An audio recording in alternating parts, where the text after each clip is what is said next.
thinking about you. Adam Berg, goodness. Hey, I'm just thinking about you. You're going to get one, Adam. Here it's come. It's going to fly your way. Just thinking about, check your 6. What's up, dog? What's up, dog? I don't know. What's up, dog? What's an up, dog? Do what you got to do. Do stupid military humor and go get them. Send one of your stupid gifts. Send one of your nasty little video things of inappropriateness, and that's all. It's all good. Do that. Do it. Sorry, not sorry. I am going to challenge you to do one that was tough. One that's tough.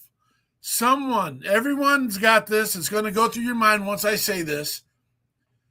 We all have a relationship that got sideways for some stupid reason. It might have been a bad joke at the wrong time. I'm not asking you to reach out to ex-boyfriends, girlfriends, and wives and husbands and stuff. But you got that one relationship, unless you were like a Dear Jody thing. Don't do that one either. But if you effed up at some point or you neglected a relationship and it just fell off and it's like you don't think, reach out. And it's a tough thing to do. Reach out. That's what we got. Check your 6.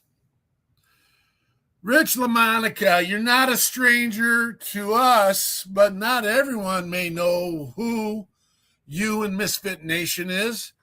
Tell us about your service. Tell us about your mission, brother. Thanks. It's glad to finally be on your show and on this side of the microphone with you guys.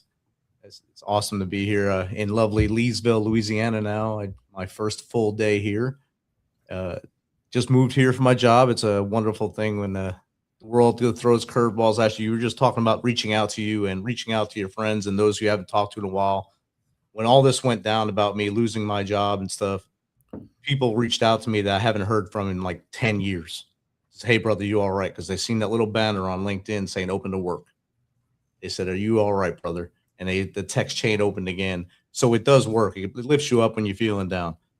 So just remember, just always reach out to those people. Those 3 people whose names are in your wallet that you always want to reach out to, but you always say, they don't have time. Reach out to them every night. Just do what we're telling you to do on all our platforms so we can have you here tomorrow. But back to this mission here. I started the MisFitNation in 2020, 21-ish. Right after I finished Georgetown University, I had about 8 hours a week left with nothing to do, and I didn't know what to do with my hands. So I started just researching things to do. I found podcasting. I said, how hard could it be? Joe Rogan does it. He's a comedian. I can do this. I didn't realize how much money he had behind him and how much of a staff he had behind him to help him out. But that's something you learn with the power curve. And right after I jump off here tonight, I'll be recording my 675th episode. And it's gonna be a great episode with a Navy veteran, Mr. Whiskey. He's going to talk about comedy and how that helped him get through his life and such like that. But before all that, I served in the Army for 22 years. I started out at Fort Stewart, Georgia, where I met my wife there, and she stayed with me the whole time through the Army and now, even when I do crazy things like move to Leesville. And she just flew home today back to Tennessee to be with our dogs and our granddaughter and our daughter and everyone up there. So I'm geo-batching here, but she's the strength of everything. After 22 years, 4 deployments, she is the rock of the family. I'm just a dude that brings comedy relief every once in a while and I guess chaos. I bring the organized chaos to the family. It's great to have an outreach like this so we can share our stories and be able to laugh at ourselves and laugh at each other and show that we are humans and that we do have problems too. We don't just preach to help others. Sometimes we're the ones that need that pat on the back and kick in the butt to go forward. I love it. Look at that serious guy right there. He's a serious guy. I wouldn't want to see him in an alley. Yeah. Not that alley either. Not a dark alley. I mean, that one we can probably get away with, but that's not a dark alley for sure. And I see that you got a heart out here. We got to get you rolling. And we can manage this. We got this. You good over there? I'm good. All right. We got let's see if we can make it through one full segment here. All right. Sam Saxton. Yo. Serving America. Tell us what you're doing, brother. I am a vocalist for United States Air Force Band of the West down here in San Antonio, Texas, and loving every minute of it. We do travel quite a bit, but that's part of the gig, and that's what we all signed up for. Joined the Air Force at 39. So I guess you could say I had a midlife crisis and joined the Air Force, but I wouldn't have it any other way. Except for the fact that most people my age are now retiring out of the Air Force that stayed in for 20 years because they joined early. But other than that, I get to sing for my country, and that's two of my dreams that have come true now, is being able, one, to serve, and two, being able to sing on stages in front of thousands of people. So it's a God's gift, and I love every minute of it. Well, we love having you here, Sam. We got to ask the why, though. You got in, why?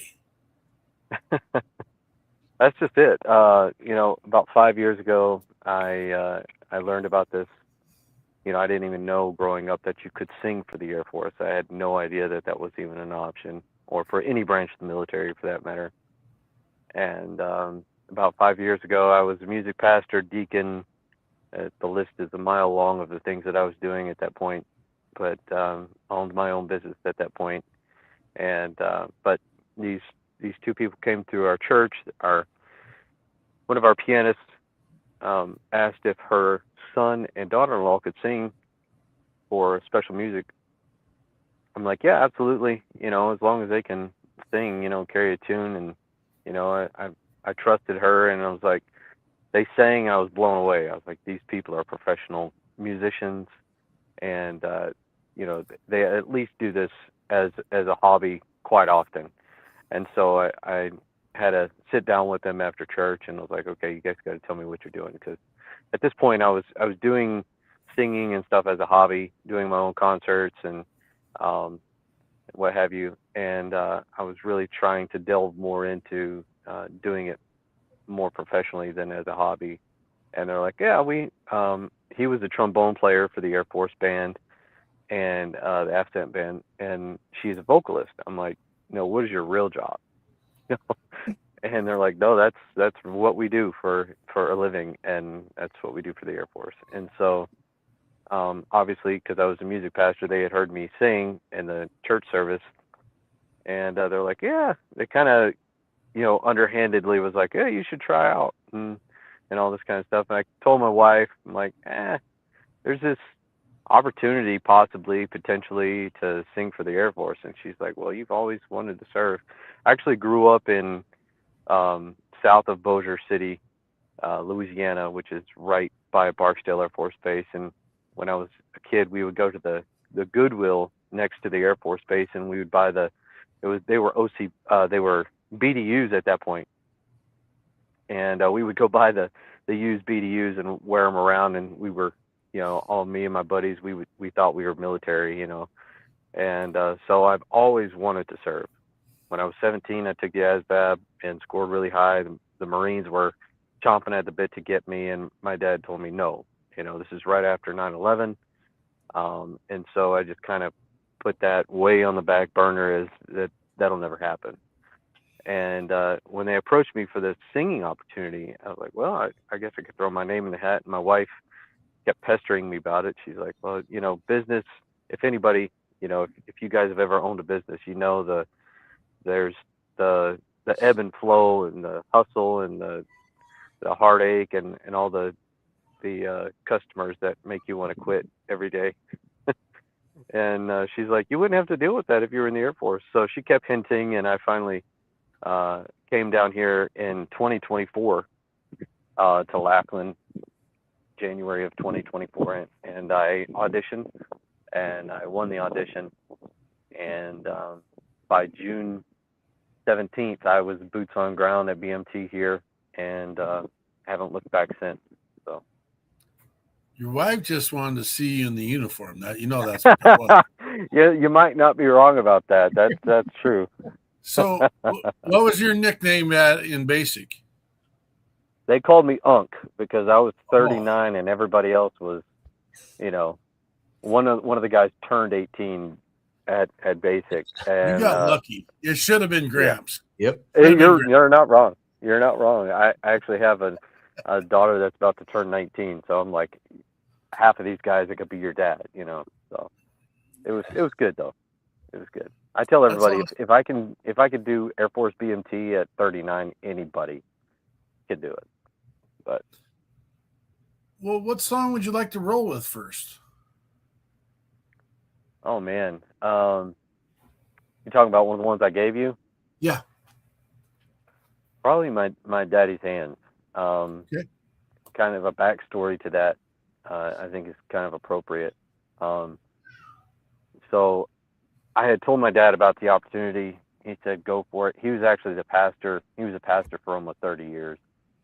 And in March of 2024, he passed away unexpectedly. And, you know, I'd always been told that by my mom. She's like, you have your dad's hands. And that never really hit me in a way that it finally did after he passed. And one day I was driving down the road and I looked up and, you know, my hands on the steering wheel. I'm like, she's not wrong. My hands look just like my dad's hands. And I just broke down. I'm like, I got to write a song about this. And so the song is about my hands being my dad's hands, but also being held in my dad's hands as a child, but also being held in the Father's hands is, you know, God the Father. And so, you know, that's kind of the backstory. And yeah, it's kind of a tearjerker if you know the context. So This is Sam Saxon with My Daddy's Hands.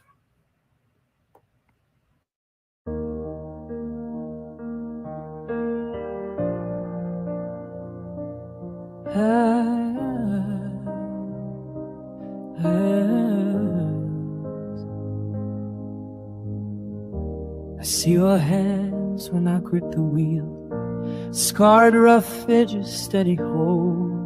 You make me laugh with every joke, the songs you never wrote. And when it mattered, your stern words carried weight and pushed me through.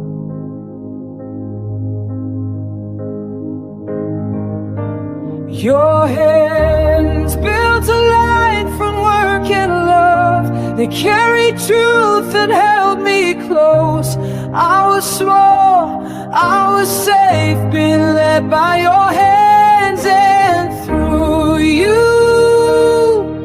I learned what it means to be held by the Father's hands. Your hand showed me how to stand tall, how to work hard and be strong. They taught me how to love and be a man, a dad and a husband. And even now when I'm unsure, I can see your hand still guiding mine.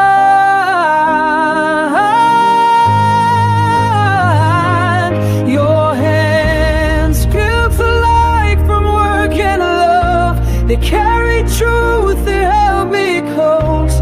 I was small, I was safe, being led by your hands. And through you,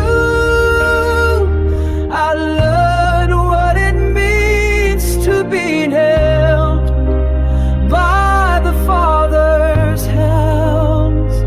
The Father's hands.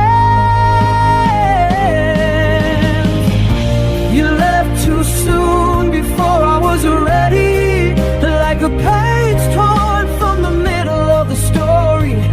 But it wasn't our story, it wasn't our story. We didn't write this story. You ran your race and finished well. The hands that held me then still hold me now.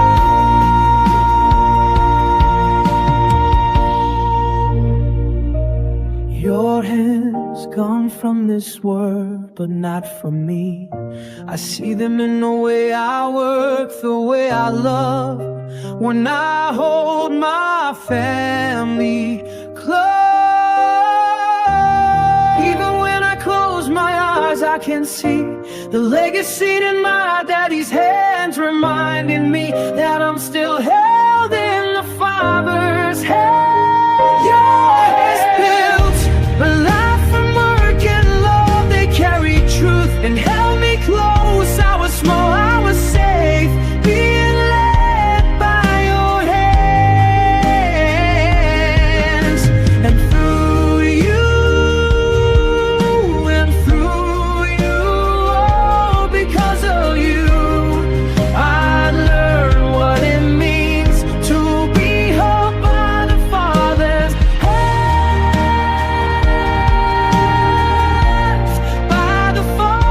Father's hands, by our Father's hands.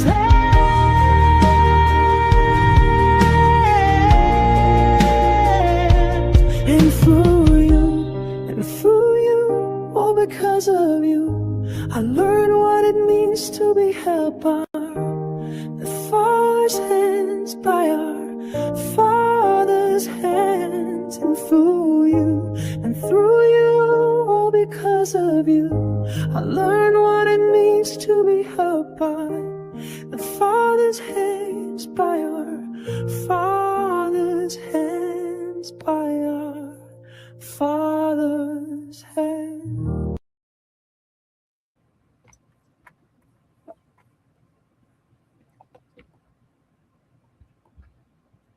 Whoa, dude.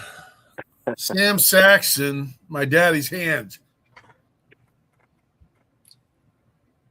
You have a very young sound. Thank you. I think. Right.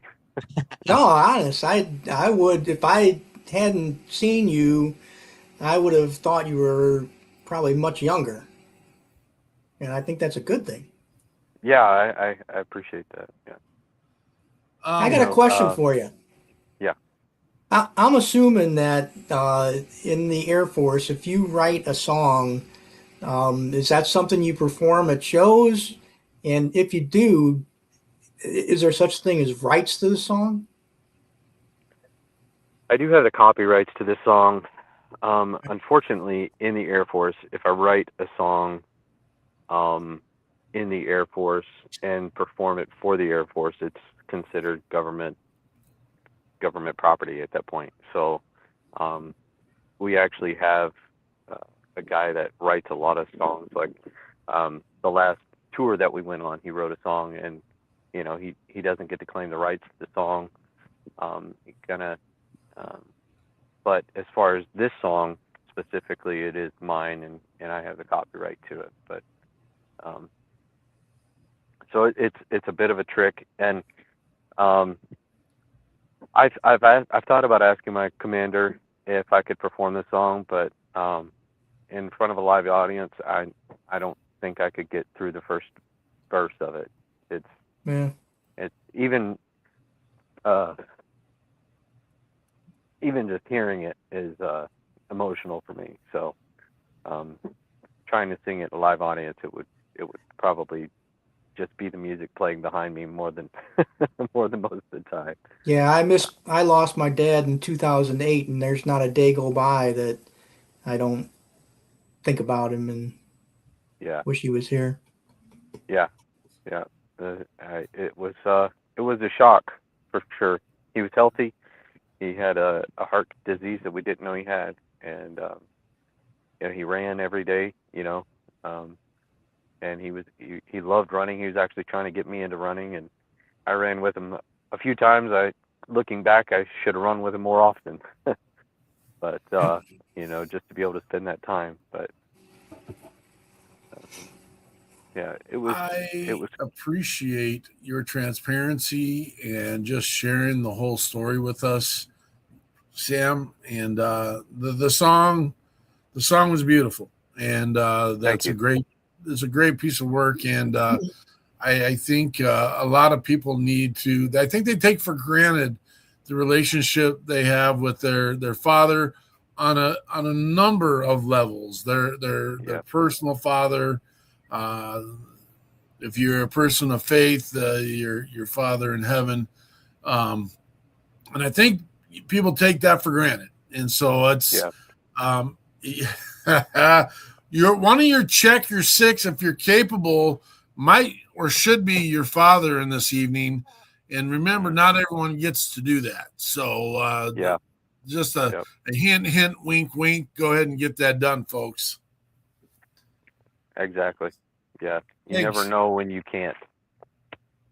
Oh yeah, that's a Cody Johnson song right there, man. That's yeah. That's a burner too, man. That's probably one of my favorite ones out there, and it's been out for a couple years. But take the chance, because the chance ain't gonna come get you, man. That's sure. Right. Sam, thanks for being here, buddy. Hang with us. We're gonna hope you catch a fish in the meantime. We'll do. Let's bring Rich back in here and MisFitNation, brother. Tell us about it. Like I said, I started the show in right the beautiful COVID period. And my idea was basically just like what you were saying in the beginning, to get veterans to come on the show, share their story, get that pressure off their chest so that they could breathe a little easier and they can stay with us and be with us into the future. And after about the first dozen episodes, my brothers that were on the show, they wrote me back, called me back, said, "Hey, man, this is awesome, but we need more help. We need other things to do besides just talk. We need to learn how to write a book. We need to learn how to get into music. We need to learn how to start businesses. We need other mental health avenues besides the drugs that the VA is giving us. What can you do for us?" So I said, challenge accepted. So I just started reaching out to experts. And once you open the floodgate, it's like being in combat and saying clear it hot to an aircraft. Everyone wants to come in and drop for you. They want to come and drop their nuggets of knowledge. So they've just been flowing in. And I've had people from every avenue that was asked for come in. I even had a Navy veteran who is in Hollywood come on and share his story, how to get to Hollywood. Just a week and a half ago, 2 weeks ago, I had Kenny Thomas on from Black Hawk Down, and also in home Alabama with Reese Witherspoon. And he was telling his story, how that accidentally happened, how he got into that movie. And sometimes it's just luck. Sometimes it's, knowing people, but having the wherewithal to reach out to people and get all these experts to come on to the Misfit Nation and just hear their stories and learn from them. And I didn't think I would learn so much having so many people come on the show. Frank's been on the show. I learned a lot from Frank, and people come on and they share the story, and all you have to do is be the mirror. You sit there and listen, and you learn so much just by listening and understanding what they're saying, where they're coming from. It was a mountain to climb at first, of course. I was recording in my Jeep. Jeeps are not very quiet, and I learned a lot of lessons on that, and that's why now I have a studio that I had to unpack and rebuild today, and why it looks like I'm sitting on a box right now. And sooner or later, this studio will look a lot better, and it'll feel like a real studio after a couple of days, probably once I start kicking walls and getting things angry in here and make it feel a little more home-like. I got my light on back there, so it tells a business. It's like Chick-fil-A, just that we're open on Sundays here. Well, you're coming in hot, and you're going to have to leave here hot, and so we'll switch it up for you, because this is important stuff for us. What is the message you want? Well, this is our third segment.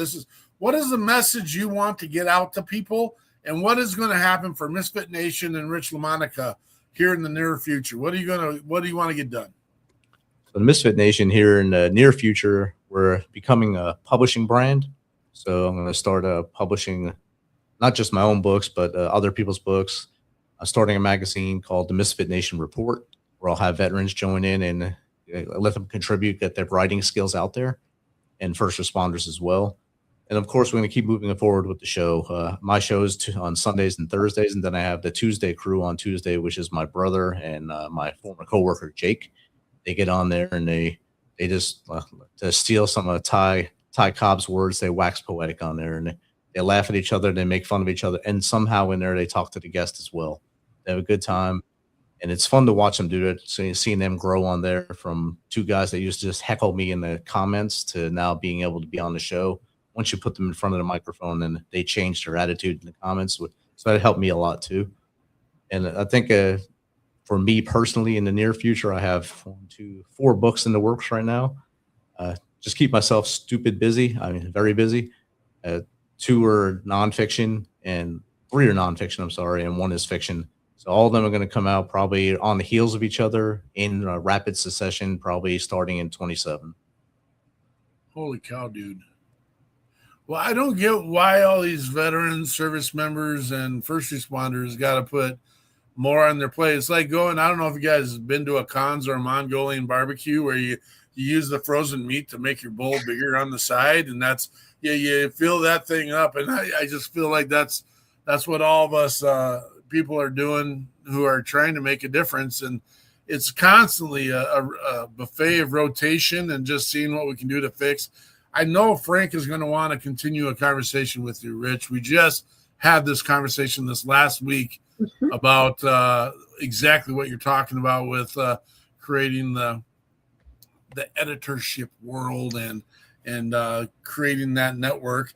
It's a gigantic piece. And I think that might be something, not that we're going to tuck it in there, but you and I need to get together and talk about Graphene Dome and a one-stop shop opportunity to start bringing our brothers and sisters all the way home. And we need to unmuddy the waters, or, I don't know how you get the smoke back in the canister, because that's not a reality. But we need to stop making it harder for people to find the resources they need. So we appreciate you, and we know we got to jump off and go do your other show. But hang as long as you can and share any more you can. And, again, we got to get you back on, brother. Definitely. Thank you for having me. And next time I'll be off the box. Okay, I appreciate it. Well, I see it's a chair, but it's you squatted down there. You hid behind your name tag the entire time. I don't know. It's like, My bad. thanks for being here, Rich. Thanks. Whatever we can do to help you, let us know. Appreciate y'all. Thanks, brother. Thanks, Rich. Take care, brother. Sam Saxton. Yes, sir. You killed us on your first one. I mean, it's Appreciate that. You got a life story. You haven't shared in this, but you also have 6 children on top of entering the military at you said 39. Is that correct? That is correct. Yeah, 39. Isn't the cutoff 42? It is. So I just barely made it. All right. That was thanks to the program that I created, by the way. Seriously. Wow. Yeah. We recruited green card holders who spoke languages used in the Middle East to support the units. And we couldn't find enough that were within the recruiting age. So they extended the age limit in the Army to 42. And then everybody else just picked up. Well, Little known high five fact. to you. Yeah, High you're five to welcome, you. brother. He likes the fluff. He worked in that little building called the Pentagon. I don't know. It's The funny part was it came as a directive from the Secretary of Defense. That's what they called them back then.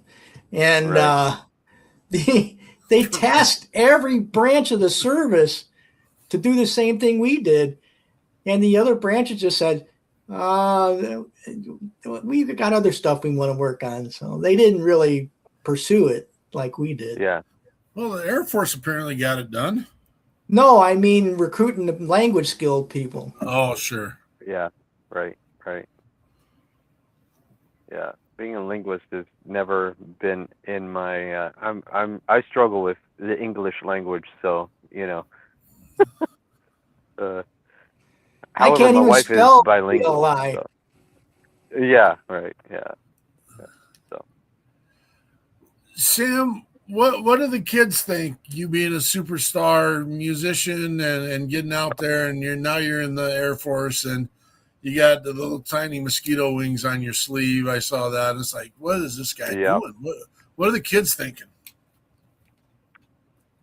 Well, before I got in, we,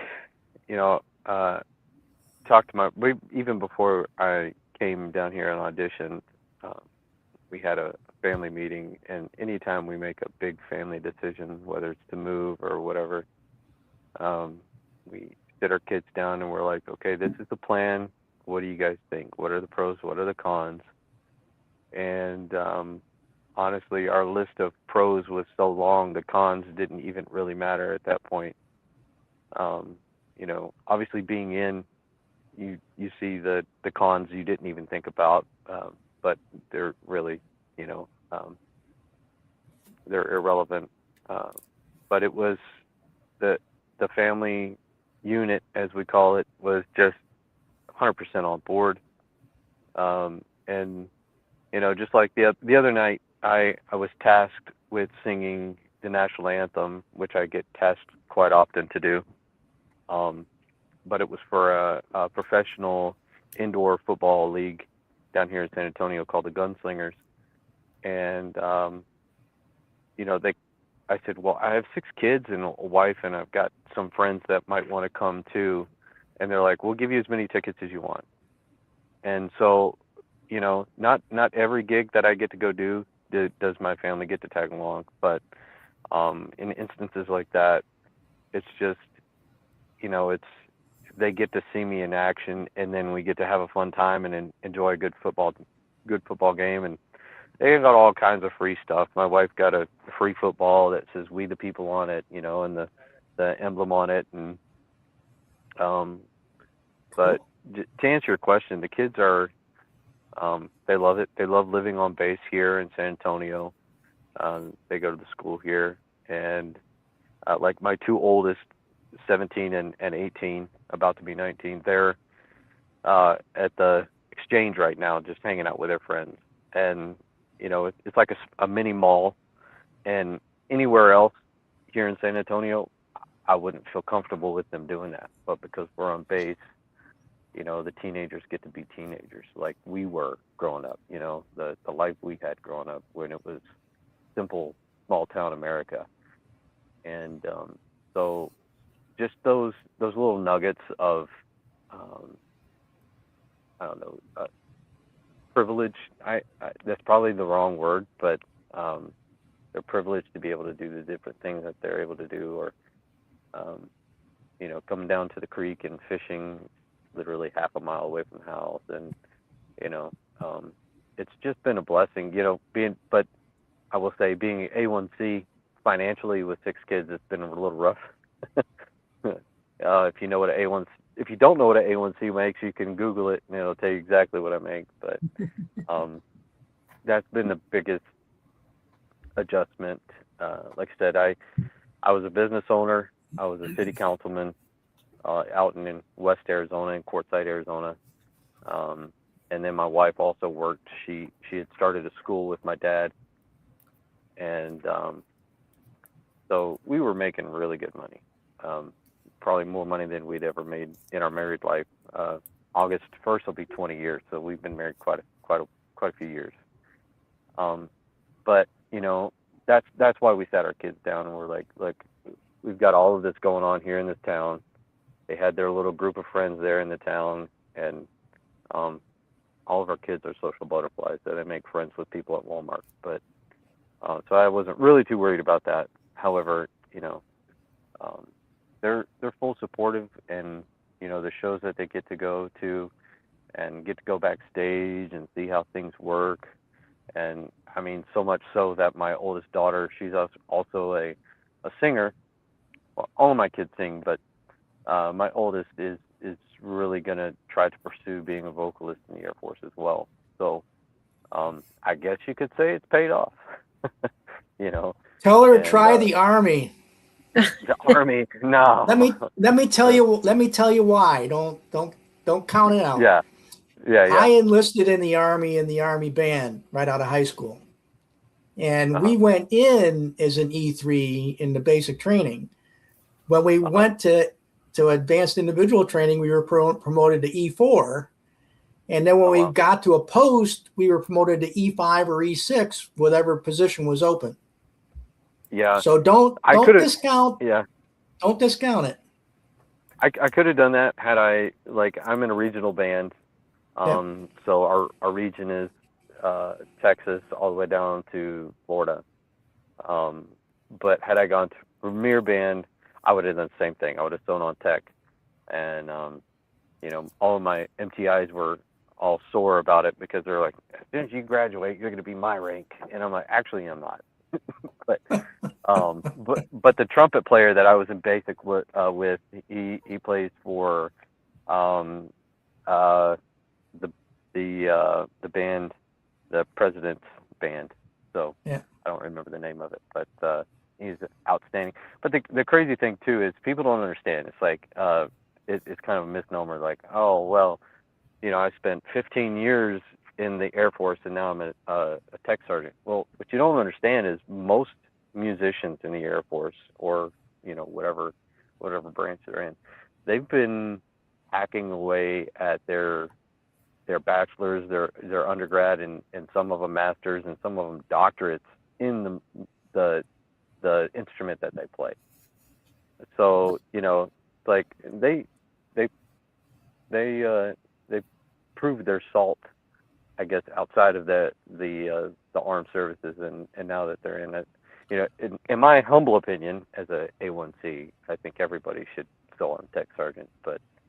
There might have been a little difference between the time Frank was signed up for the band and your daughter. This is Frank back in the day when he was in the band. And so there might be a little bit of difference between now and when Frank signed on. So we play pretty close with Fort Sam Zone, which is the Army band, and a buddy of mine that I roomed with, we went down to Florida. Not this last TDY, but a couple TDYs before. He was my roommate, and he's a trumpet player for the Army, and he's actually getting out because he just doesn't get to play as much as we get to play, because it's the way he explained it to me is, he has his job and then he gets to play trumpet. In the Air Force, it's the opposite. The Air Force, you play your instrument, and then we have admin duties that we do because we're self-contained units. We do all of our own finances. We do all of our own media and everything. And so I'm actually in the production side of the house. So that's my admin or my other duty.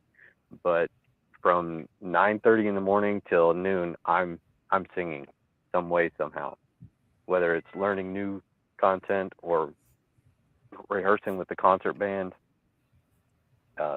It's my job. And a lot of people don't understand that. For the Fifth Army Band was my first assignment as a musician. Wow. How does one go about booking one of these, you guys to come and play? Yeah, it's actually fairly easy. You can go to airforcebands.com, and you can see there will be a tab that says request a band. And so wherever you are, you kind of have to do a little bit of research to figure out what regional band is in your area, and then you would request that regional band. So if you're in Texas, Louisiana, Georgia, Mississippi, Florida, Alabama, you would request the Band of the West. If you're up north, you would request a different band, like the Heartland Band or whatever. But does it help to know someone in the band? Yeah, because yes and no. If you guys wanted to request us, you could shoot me a text and say, hey, I just put in a request, and then I would go talk to our ops team, and I would, if it didn't really fall into our criteria, I could probably smooth it over with them and try to convince them that, yeah, it does fall into our criteria. What does it cost to book the band? $0. We go to high schools a lot. The band, like I said, we are self-contained, so we have our own finances. We have our own budget for the year, and we know about how much things are going to cost for us to go to TDY down to Florida or whatever it may be. And like even for concert halls that we book, we actually pay out of pocket to give free concerts to the public. And every concert that we do is free to the public. Do you ever get together and do like battle of the bands and do all the region things, and you guys like come out with like elbows and stuff and throw trombones at each other and stuff? Well, they did just this last week. They had a Texas Band Association, and all the different military services were there. And I wouldn't call it duking it out, but it was definitely a camaraderie building exercise, and even along civilians, some of the symphonies and orchestras and stuff around the area and around the country were there as well. So it was. I wasn't a part of that because I was actually tasked to do, like I said, tasked to do the anthem for the San Antonio Mission Gunslingers. Not Mission. Mission's the baseball team. I've sang for them several times, but the Gunslingers is the arena football. So I had to do that while they were off playing their instruments. So if we had like an event in Louisiana, let's say, we would be able to book you guys. Absolutely. Last and maybe not necessarily. Like I said, we've got different bands that do different things. Sure. Like if you had like a VFW get together, I would suggest booking the rock band. They're going to play your top 20 hits and pop music, and they're more like a cover band than anything. That was who I was tasked to when I first got in, and we went all over our AOR and did all kinds of concerts at air shows and high schools. And one of the cool things that we get to do as well here in Texas, it would be comparable to our DARE. You guys remember DARE from Yeah. public school? So down Texas, they do, it's called Red Ribbon Week. And what Red Ribbon Week is all about is, staying drug-free, tobacco-free, alcohol-free, that kind of thing, and teaching kids that, there is something bigger than your sphere of life right now. And so we throw on this huge rock concert. Our rock concert is called Top Flight. Our rock band is called Top Flight. And we just go rock out with the kids for a few days, and they bring in the public schools and into an auditorium that fits about 2,500 kids, and we just rock out with them and talk to them and tell them stay off drugs. And then we kind of throw in a little bit of Air Force stuff to say, hey, do you guys like to fly drones? You can do that at the Air Force. Do you guys like to, who wants to be a doctor? Who wants to be a dentist? And that kind of thing. So we're kind of subliminally, throwing the idea of recruitment in there as well. But the main thing is to touch the kids' hearts and say, hey, drugs is not the choice, and stay drug free. So that was something that I had no idea that the bands actually did. And so, obviously having 6 kids of myself, being able to do that to reach out to the generation after me, was super powerful. I just love doing that. But yeah. So, but to answer your question, to get a band there is not hard. Just put in a request. Doing something in Louisiana, like I said, we're going to be in Louisiana in September. We'll be at the Shreveport Municipal Auditorium. I think it is Shreveport Municipal or Bossier Municipal Auditorium, either one. In I think around September 9th or the 11th, I can't remember. But it'll be a patriotic show. It'll be free. You'll probably have to secure a ticket online, but it's free to the public. So. Outstanding. Have you had any bites tonight? Not at all. Like I got my rig set up and finally found a good fishing spot, and I cast and got hung up in a tree. And then I was like, I gotta get set up for this podcast. So I just was like, well, let the kids. Are you trying to catch flying fish? I guess. I don't know. There's no fish in the trees, so I figured that out. Damn. They're not up there. Well, what song you want to roll with now, brother? Through Fire, I think. Yeah, you got a lead in for that? So a buddy of mine, HM1, that I was telling you about earlier, he plays the guitar, he sings. He thinks he's not a good singer, but he actually is. and he's actually a pretty dang good guitar player too. And he and I were sitting out in my backyard, and he's like, "Hey, let's write a song." And so he wrote the melody, and we went back and forth on the lyrics and stuff, and it just within an hour we had this song put together. And you know, it's about rising up through the hard times. Honestly, it's just, we all go through hard times. Like you were saying, especially military, being deployed, or just life circumstances, even if you're not military. So when we wrote this song, it was like, this would touch anybody. So that's the best lead in I've got for this one. By the way, his name is Fennis, Ramel Fennis. He's HM1 Fennis. He's a good dude, good friend of mine. I'm looking at Mel Fennis. This is To the Fire, written by Mel Fennis and performed by Sam Saxon.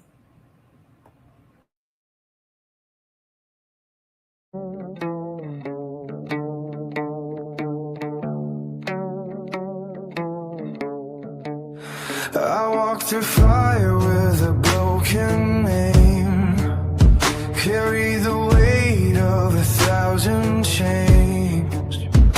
Every shadow whisper my fall, but I kept on running through it all. Dust in my lungs, sky turning gray. Faith was a word that slipped away, but deep in the silence I heard a sound, like thunder rising from the ground, and every sky began to sing of the strength buried underneath. Can you see me now, standing in the flame? All the ghosts behind me, calling out my name. I will rise again, through the storm and pain, from the ashes of yesterday. I will rise again. I stood on the edge of a shattered dream, watching the tide pull back from me.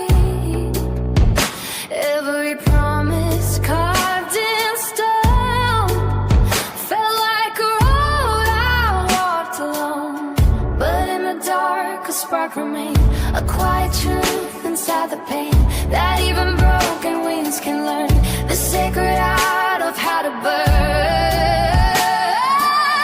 Every fall became a seed of the man I'm meant to be. Can you see me now, standing in the flame? All the ghosts behind me, calling out my name. I will rise again, through the storm and pain,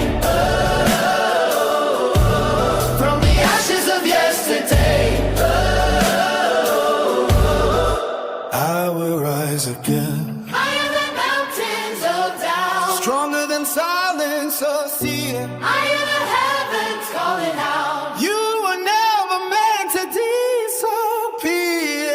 Can you see me now? Can you see me breaking every chain? Breaking every chain. All the years behind me, when I lived in vain. I will rise again. Let the whole world know, from the ashes of yesterday. Watch me rise. Watch me rise. Oh.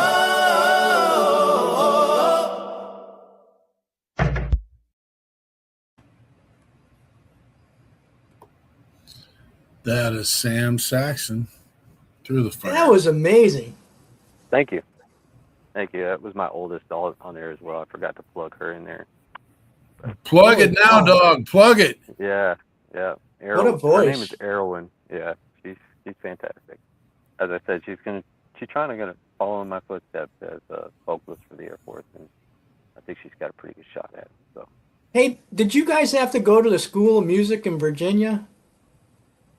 no, like I tell everybody that I meet that asks me, what is my musical background, is I'm an old country boy who likes to sing, grew up in church, Well, and I wasn't that sure is if the my vocalist training. was there or not. That's why I asked. Yeah, a lot of the instrumentalists and our conductors, obviously they've got their doctorates in music, and so that's why I kind of feel like I've got imposter syndrome, because I'm the only one that doesn't have a musical degree.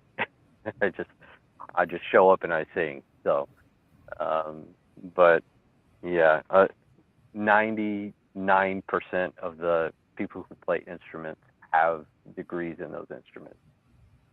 So Outstanding stuff. When how long are you planning on being in the service?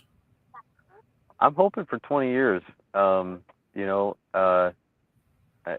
actually recently thought about, because our band, many people don't realize it, but our band is connected to public affairs, and we're kind of an outreach arm of them, whether it's through recruiting or whatever, reaching out to the public. And so I really have thought hard and long about commissioning into public affairs. But if I can't do that, because, I'm 42 in August, and so the cutoff age is 42 for that as well. But, God willing, I get to do 20 years either as a vocalist or, in some respect into the Air Force. That's my plan as of right now. I don't really have a plan B. That works. That works.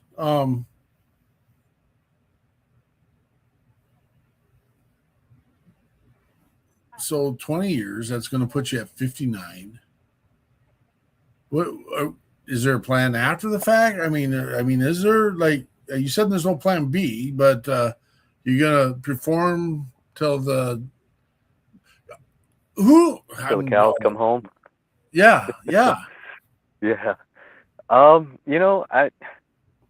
It's crazy, because in my younger years, I was like, well, I'll be too old to sing at 50, and then I look at these old cats that are, been famous since 1975 or earlier, and they're still singing on stage. I'm like, I don't know, who knows? But I've often said that, if somebody picks me up with a label because they hear my voice and they're like, I need to record a label with that guy, I might step away from the Air Force and do that full time. But I think that would be the only thing. But as I said before, I was a business owner. I'm very entrepreneur minded. I've thought about various different jobs that I could do, and I don't even know. I do like to write, as you could tell. I like to write songs. I really never really tried my hand at it until just recently. I mean, I wrote songs in high school and stuff like that, but that was trash. Not something you would want to record. But my passions are music, and I've thought about writing a book, just about my life story, and if somebody wants to read it and pay me $1 for it, then that would be cool. But I have a lot that I have yet to, a lot in my life story that I have yet to open up about, and I'm very cautious of doing that. But it might be something that I would do in a book, or maybe on a podcast. Who would you say is your musical influence? Oh, that's easy and multi-faith. So I grew up very religious. My parents were very, very strict on music. However, I was able to listen to records of Bing Crosby and Frank Sinatra, and so they kind of got me into the crooner style. And then in the early 2000s, I don't know if you guys know who Josh Groban is. Yeah. Yeah, so Josh Groban and Andrea Bocelli are my two all-time, I would say, influence favorites. I sound a lot like Josh Groban when I'm singing more of that style of song. One thing that you have to do in the Air Force is you have to be a chameleon and figure out how to change your voice to the style of music that you're singing. And so when I sing the anthem, I don't sound like anything you've heard, like in those recordings. So,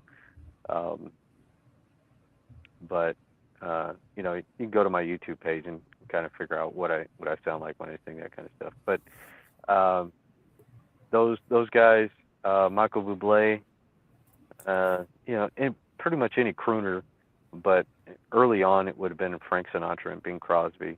You know, grew up watching White Christmas every Christmas because it was something that part of our tradition. And so just that timbre in their voice kind of always stuck with me. But I don't know everything. I'm the first one to admit that, but this was the exact conversation I had with Andrea. Is like, this guy is what we would call, and you're saying crooner, and I call it croner, and that's because I'm a hillbilly from Wyoming. But and I'm just like, yeah, and I like it, a lot. Yeah. And so that's Awesome. really cool to have that conversation. And maybe we need to change. I mean, we love Dave Bray and we love the version of the national anthem we have, but maybe we need to hook up with yours and see where it goes. Yeah, for sure. I'd be happy to do that for you guys. You know, the way I sing it outside of the Air Force and the way I sing it for the Air Force are way too different. But his rendition was very artistic for sure.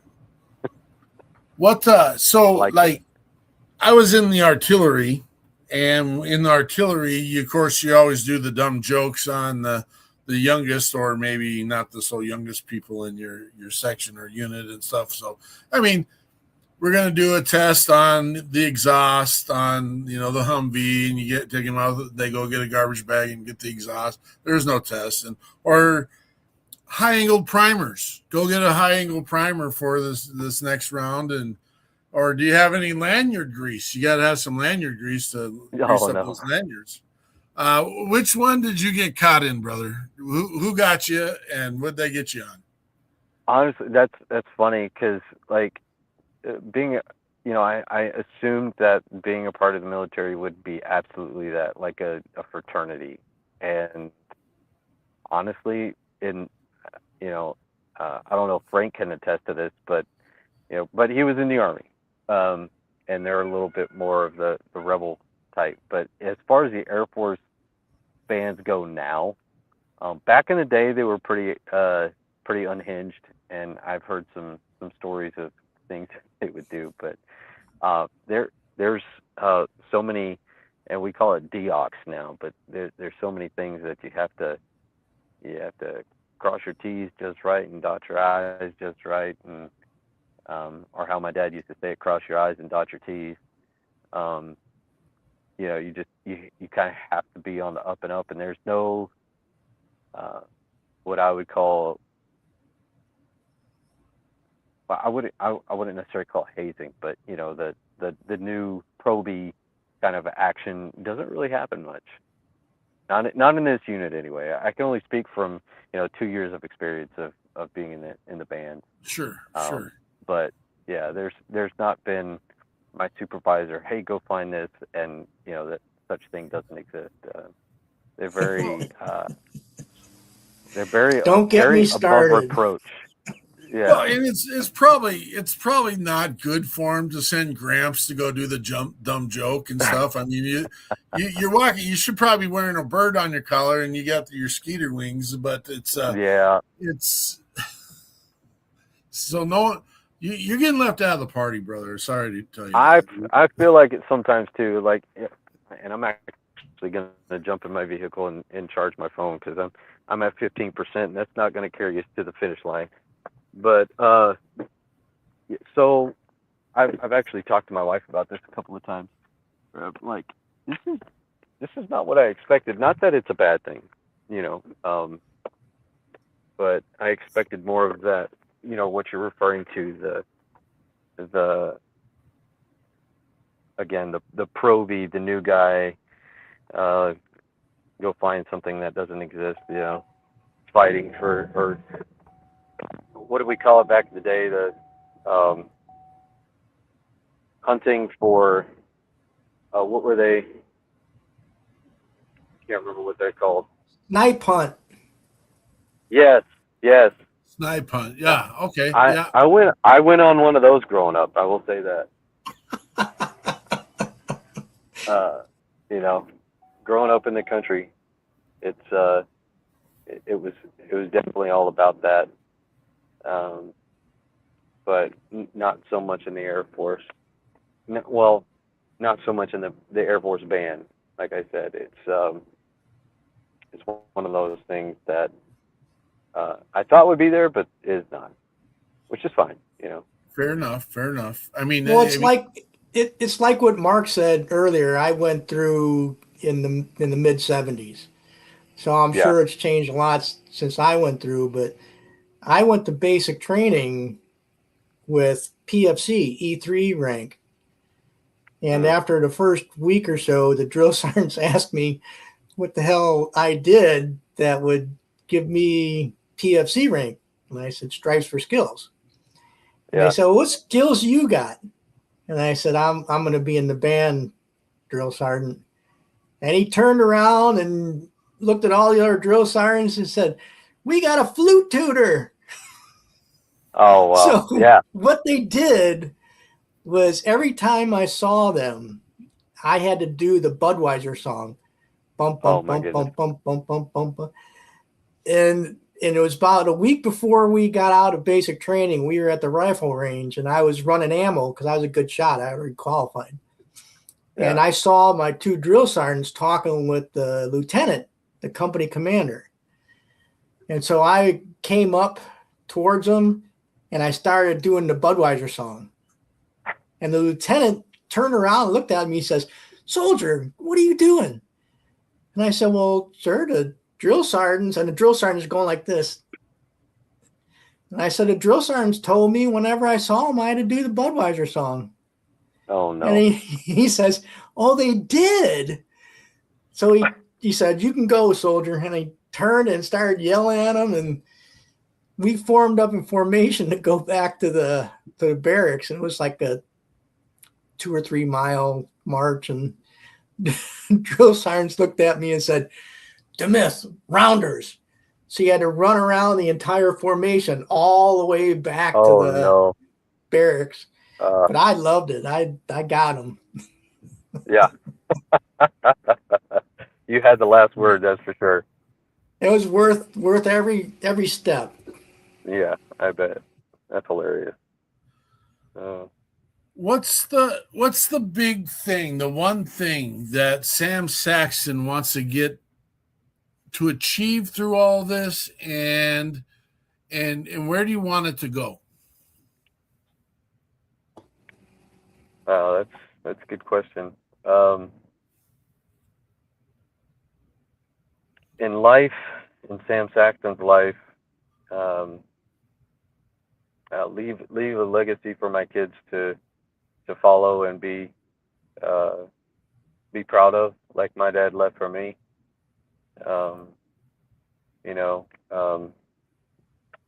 Honestly, be the best dad I can be, and husband I can be. And as far as the Air Force is concerned,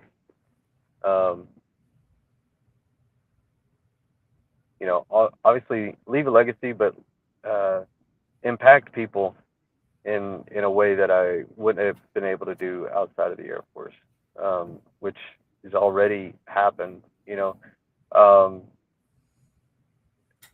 When we were in Florida, there was a World War II veteran that I got to meet and talk to, and outside of the Air Force, I probably wouldn't have had that opportunity. And just hearing the stories of his life made me think, what am I doing? What am I doing to change generations or to fight for our freedoms?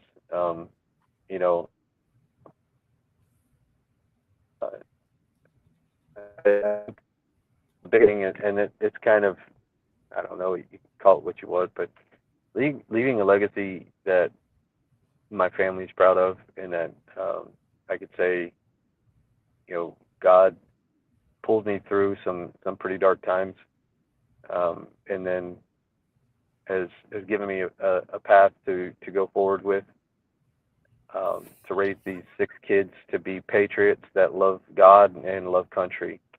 And one second.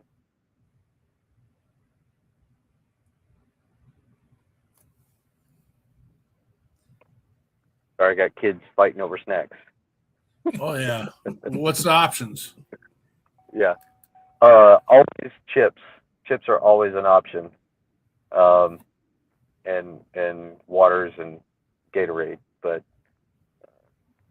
yeah, I think that's really it. Is leave a legacy that I know that I impacted my kids and my grandkids, one day, to say that I live my life for God, I live my life for my country.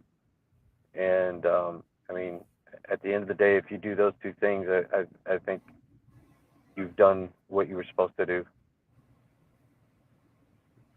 I love it. I love it. Let's get Frank's news for the day, and then we'll get the last song, and then we'll shut her down, folks. Let's do that. Frank, what do you got for news today? Well, let's see what kind of good news stories we got today. All right. Let's start out with this one, because it's the first one.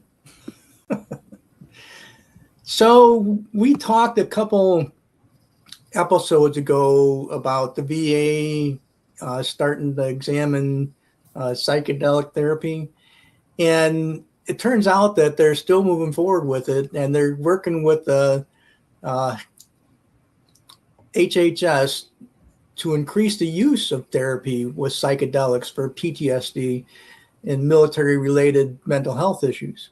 So this is a big win for a lot of our veterans with PTSD who wanted to try, because all the things that they were getting were not helping, and people were saying that how great it was to be in a state where they could use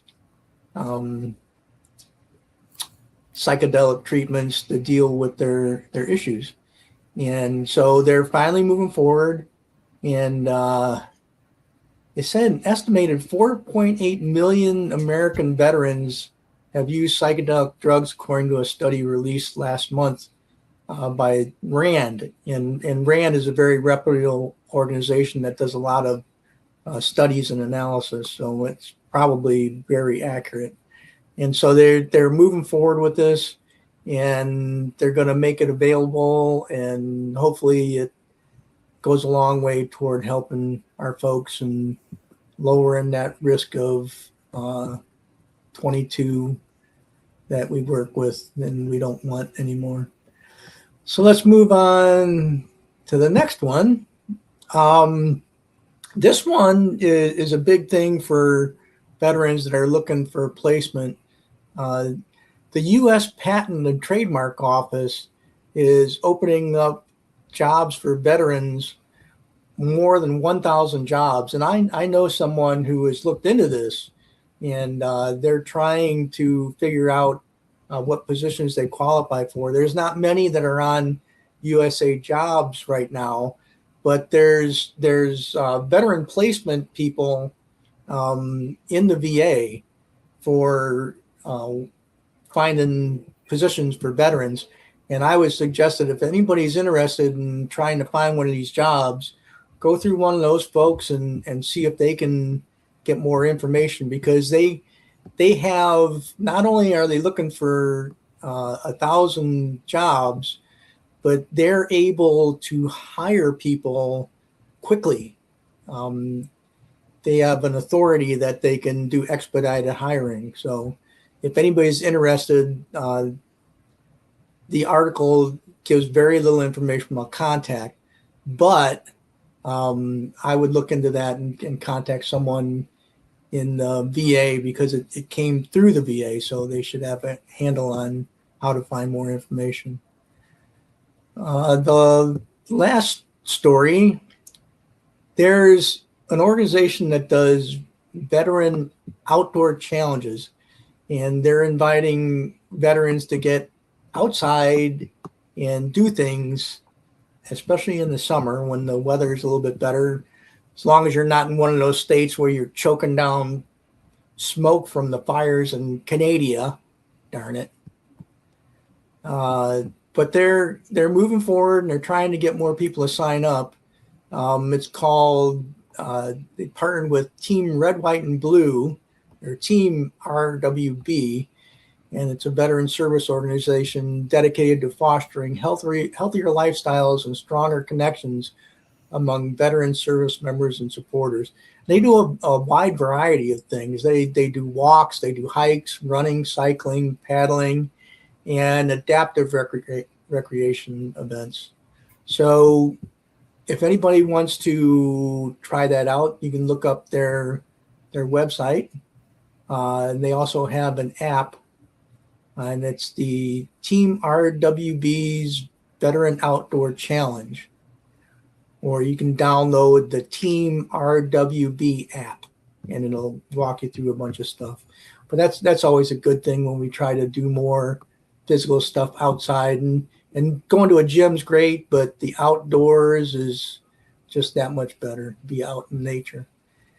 And our last story, we can't believe that this really happened. And this is a real doozy. Evidently, there was a museum, and they wanted to honor a late artist. So of all the stuff you could think of, you'd never think of this.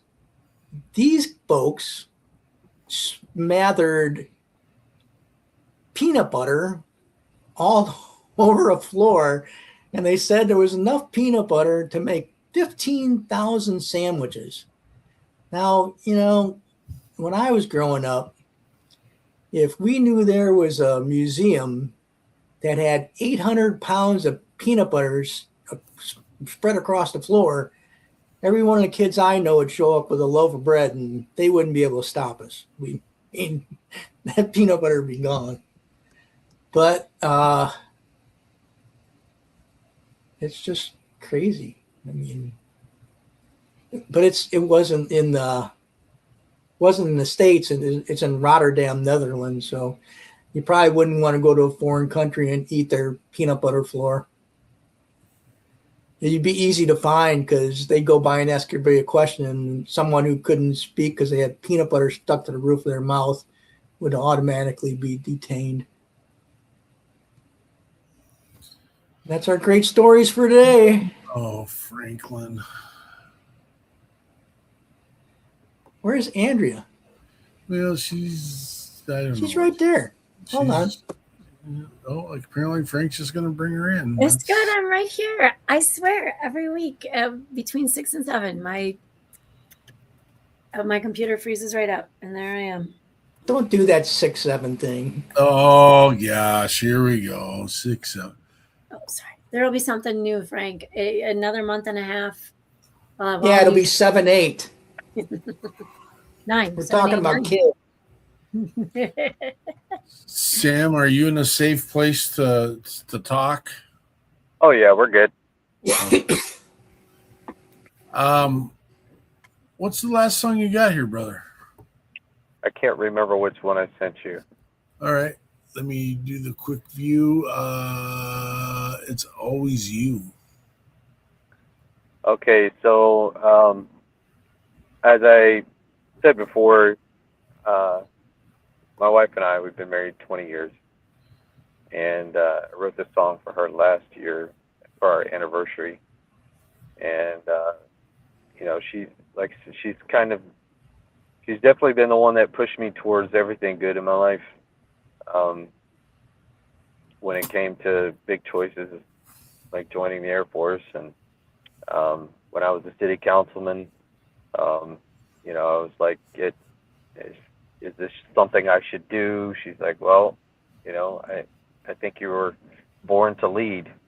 And so I ran for city council, and I won city council, and it's just, you know, it's just repeat after repeat, and then putting up with my craziness. And you know, I really don't even have to say for the guys, but wives put up with a lot when us men are grouchy or whatever, going through hard times. And then they stick by our side. You know, it's just, so I tell her all the time, it's always been you that's pulled me through the tough times. Obviously my faith in God, but you know, having that person by your side that, you know, you can count on no matter what.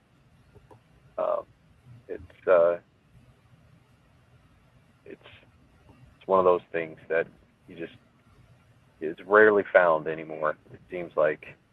And so that was my inspiration. Obviously, she's our 20-year anniversary is coming up, and the inspiration behind that kind of fed into that as well.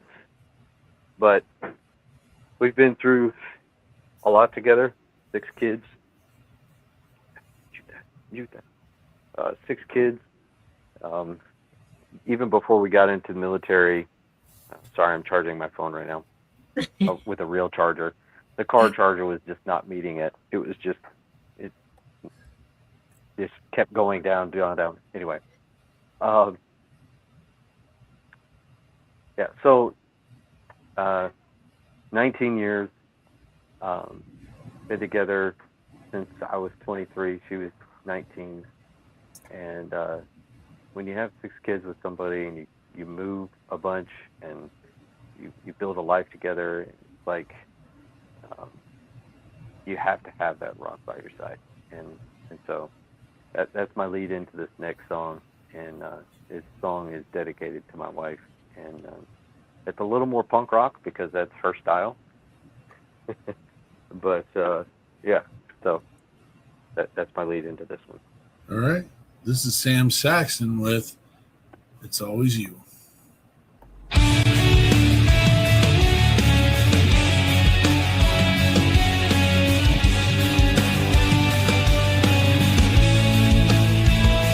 I saw you, and my heart knew my dreams finally had a name.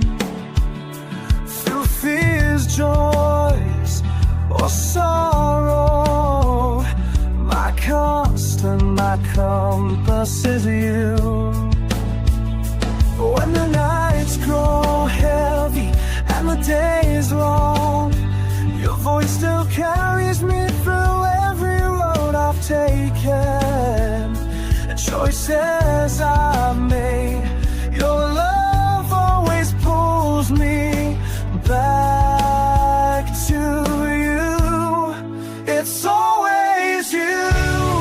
It's always been you. The reason I keep breathing, the place my heart belongs to, the truth that tells me the love of my life. I'll fly forever on these wings of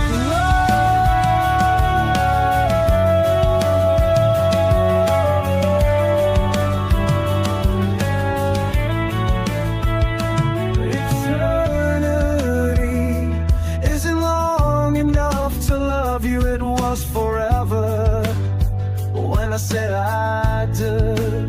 And if the stars fade and the sky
It's always been you, the reason I keep breathing, the place my heart belongs to, the truth that settles me, the love of my life. I'll fly forever on these wings of love.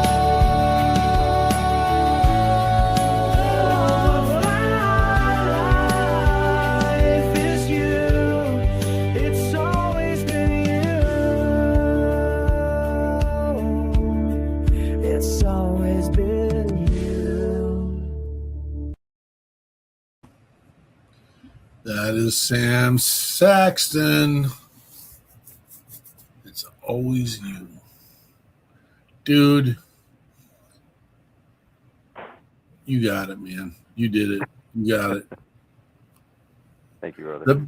The picture of you and your wife when you go off screen, I mean, you outkicked your coverage there. I don't know how you did that one, but you did good there too.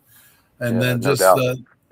the family unit doing its things. I mean, I hate the narrative that you don't get to hear that as much as I'd like to hear it. That's just the reality. And so Yeah. you're doing something right, brother, and it's appreciated. Watching, hearing, and listening to your words and the stories you tell. And there's a place for that. People need to hear it. I appreciate that. I appreciate being brought on the show and being able to share a little bit of my story, and hopefully it's an inspiration for another vocalist out there that's second guessing themselves. And I've actually had several people reach out to me on TikTok that are vocalists, and they're like, joined at 39. That means I still have some time to think about it. And the armed service is not for everyone.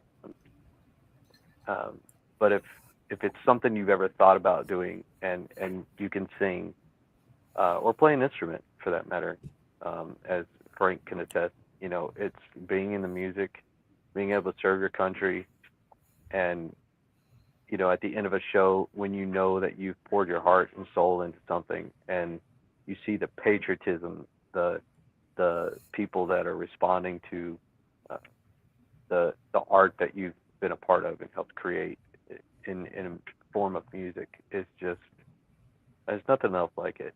It really isn't. I could be on stage in front of 10,000 people singing my own songs, and that would be cool. But when you're able to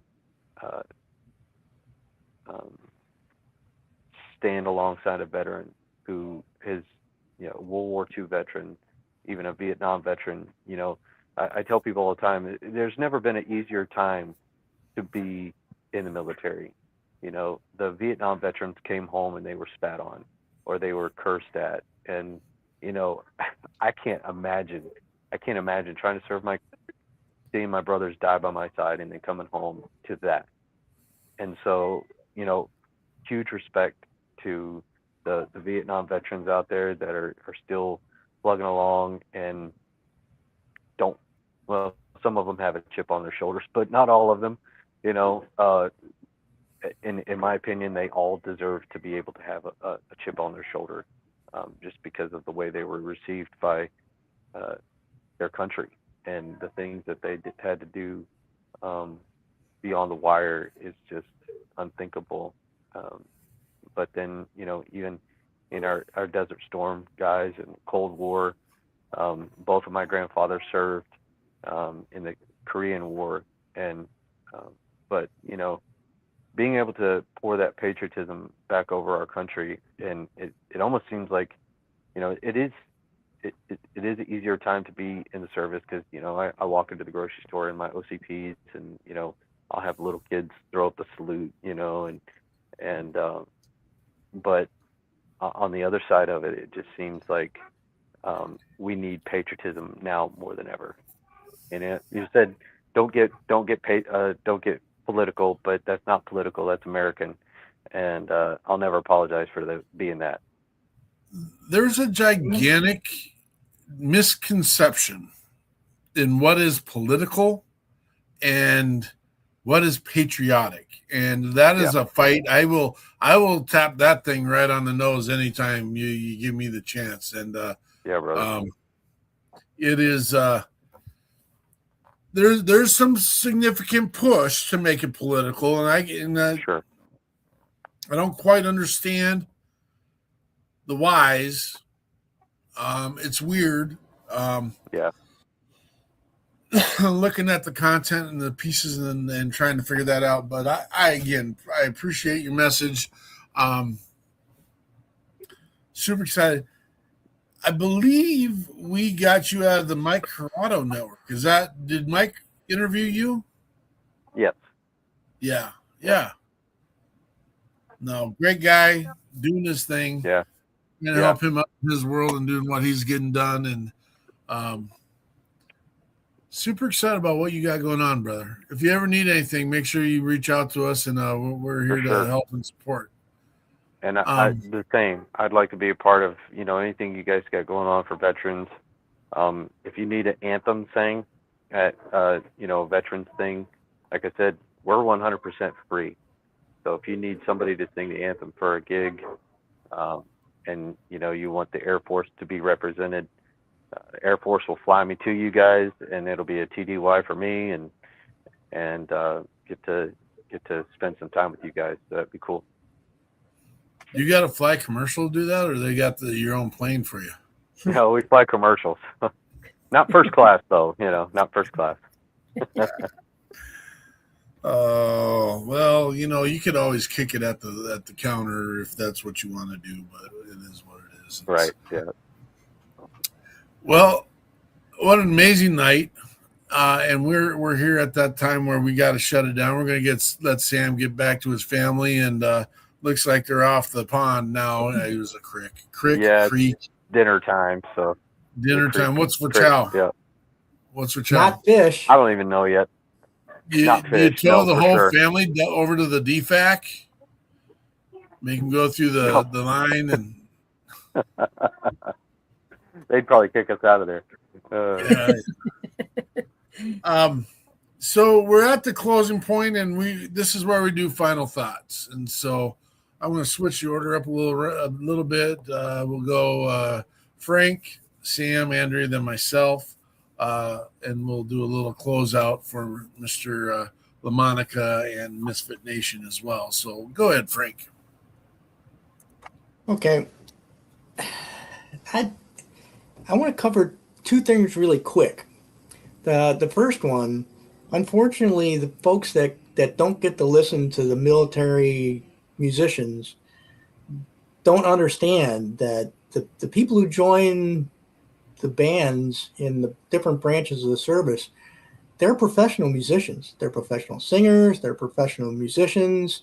The people that conduct the bands are professional conductors. It's not like they just bring somebody in and give them a horn and say, learn how to play this. These people all know how to play. I was a professional musician before I joined the military. And that's what they're all like. And the second one, based on what happened to Rich, the other thing people don't understand that leave the military, the business world and the civilian side is brutal, and that's the only word I can think of that's fitting for a podcast. There is no playing around. There is nothing. I got fired by a person that I knew. I volunteered to leave a company and go and work with him as a business development executive.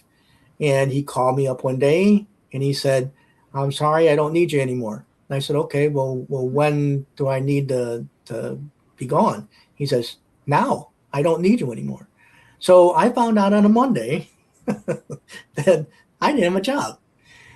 And that's the way it is. The civilian world is cutthroat. It's all about profit and loss, and it's not camaraderie like we experienced in the military. It's just not like that.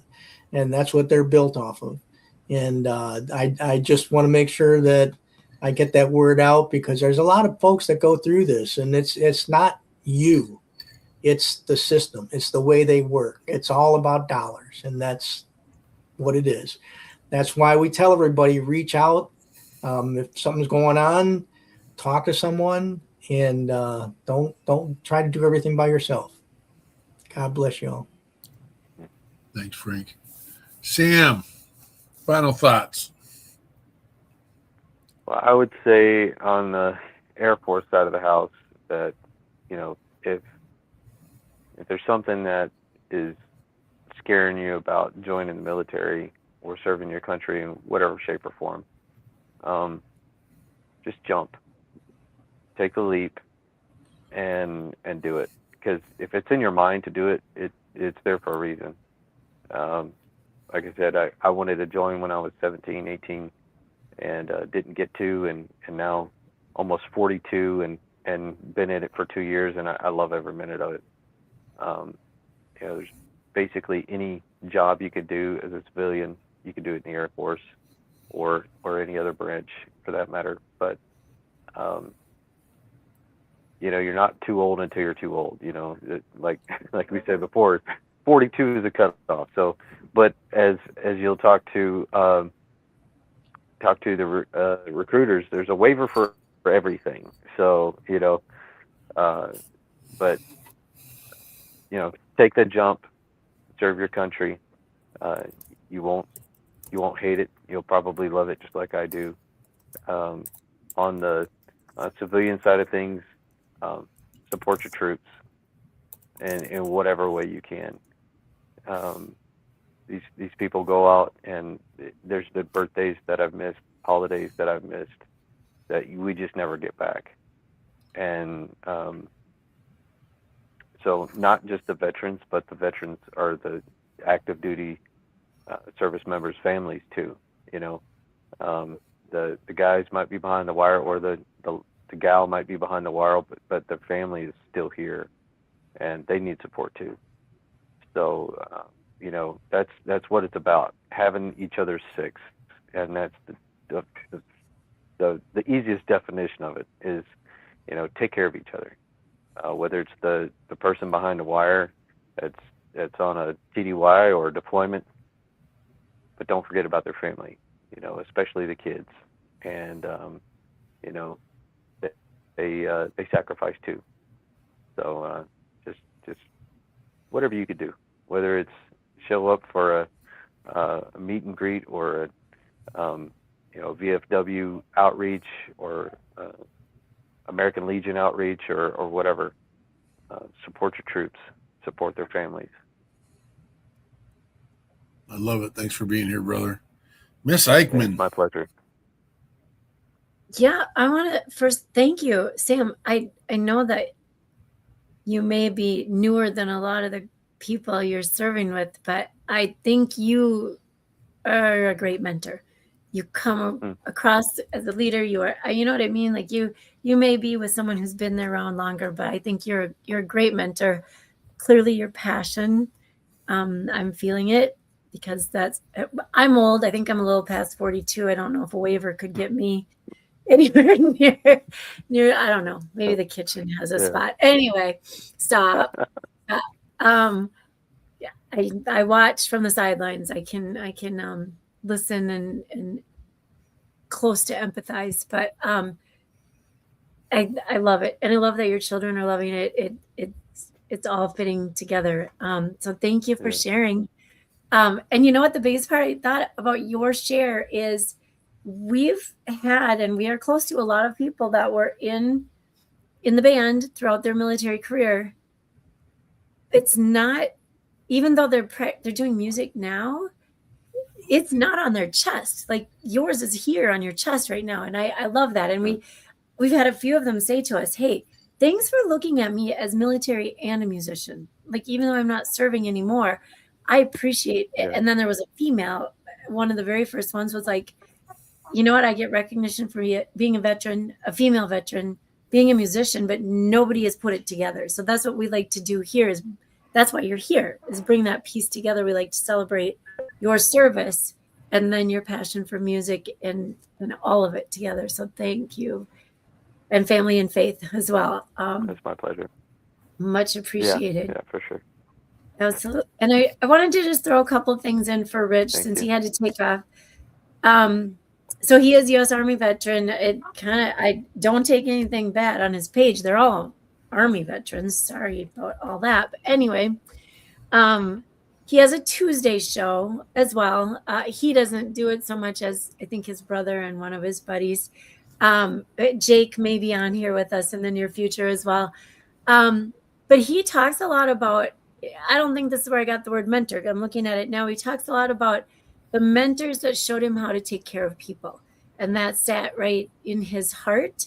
And that's, like he said earlier, why he wants to help, what he's looking to do to help others is all those transition pieces, all those necessity pieces in between service, whether it's military or first responder service.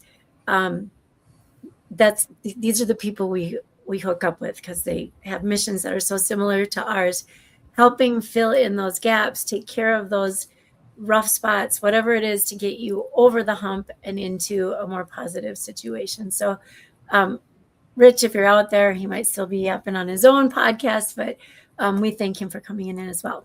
So, very good. Thank you, Ms. Eichmann. Just a little bit of Mr. Craig. People say there's waivers for everything. Mr. Craig Morgan, a veteran, not veteran, serving service member of the Army, re-enlisted at age 59. So there is a waiver opportunity. I guess I got 3 years to make that decision. I don't think I'll be making it, but we'll good for Craig. And again, I think his mission's a little bit different than what I don't think he's pounding sand, that's for sure, digging foxholes, but he's working as an ambassador for the Army and with using his music as a skill set, just like Sam is doing. And I think it's really important to get out there. We do have his links up, and that get a chance to get out there and support these musicians when you can. Again, Sam, thank you for your life mission and what you've done and what you've chose to do. And thank you for your transparency and sharing the stories of your father, about your family, and that this is really a family-driven mission for you, and used your family, not used, but included your family in the decisions to serve America. And what a blessing. And I think I'm sure there's many tough days, and that some things don't always click exactly right. I mean, fighting over chips, that's probably an important thing that needs to happen too. And yeah, Dad doing a podcast when it's time to eat chow. What do you know what you're having for chow yet? I think we're gonna have chicken wrapped bacon. Chicken wrapped bacon. Put that over, or bacon wrapped chicken. Is it? Yeah. It does. It's all good. It's delicious. Chicken wrapped in bacon. Yeah. Yeah. It's all. Yeah. You're a blessing, brother. Thank you for being here. You're always welcome to come on and be part of the panel. We've got. I appreciate it. We're here every Sunday, folks. 1800 Central Standard Time. I'm amazed at LaMonica's numbers and what he's doing, but he's pumping out 3 a week.